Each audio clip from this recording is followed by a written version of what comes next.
नमस्कार.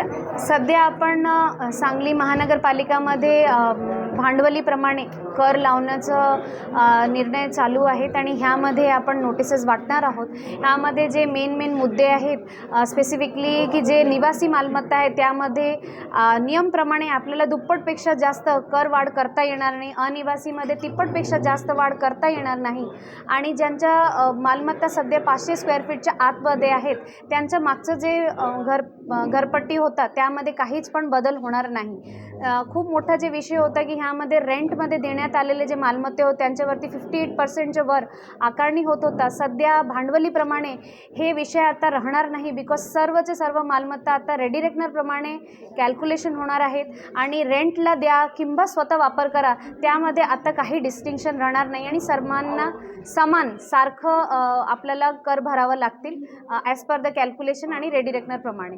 हे नोटिसेस वाटल्यानंतर आपण प्रत्येक वॉर्डनिहाय आपला माणसं तिथे उपस्थित असणार आणि 21 दिवसाचा आपण वेळ देणार की तुमचं जे काही आक्षेप असेल त्या बिलासंदर्भात, नावं असेल, घरामध्ये सीमांकन असेल, त्याचं क्षेत्रफळ असेल, कर मूल्यांकन असेल, त्या सर्वकरिता आपल्या माणसं तिथे उपस्थित असणार.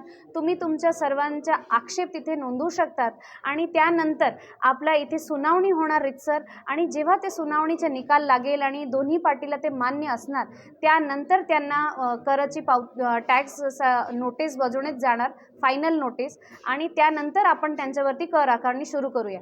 जेव्हापर्यंत नागरिकांचं जे काही आक्षेप असेल, अडचण असेल, ते सुनावणी होऊन कंप्लीट होणार नाही तेव्हापर्यंत कर आकारणी होणार नाही. तर सर्व नागरिकांना माझं आवाहन आहे की तुम्ही जे काही अडीअडचण असेल, जे काही आक्षेप असेल ते नोंदवावे आणि त्यानंतर जेव्हापर्यंत तुमचे समाधान होत नाही तेव्हापर्यंत आपण निर्णय घेणार नाही.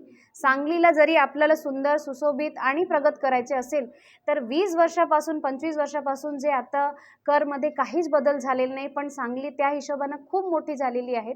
तर आपल्याला हे मोहीम घ्यावंच लागतील. त्यासाठी मी सर्व सांगलीकरांना नम्र निवेदन करते की तुम्ही ह्यामध्ये आम्हाला सहकार्य करा.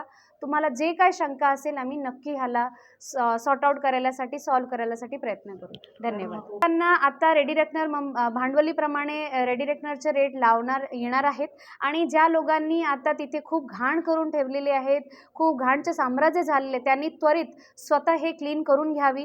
जरी त्यांनी नाही केले तर आम्ही आमच्या स्वच्छता विभागामार्फत कारवाई करणार आणि त्यांच्यावरती दंड लावणार आणि हे दंड आता आपण आपला जे कर आहेत त्यामध्ये आकारणी करून तुम्हाला थेट पाठवणार.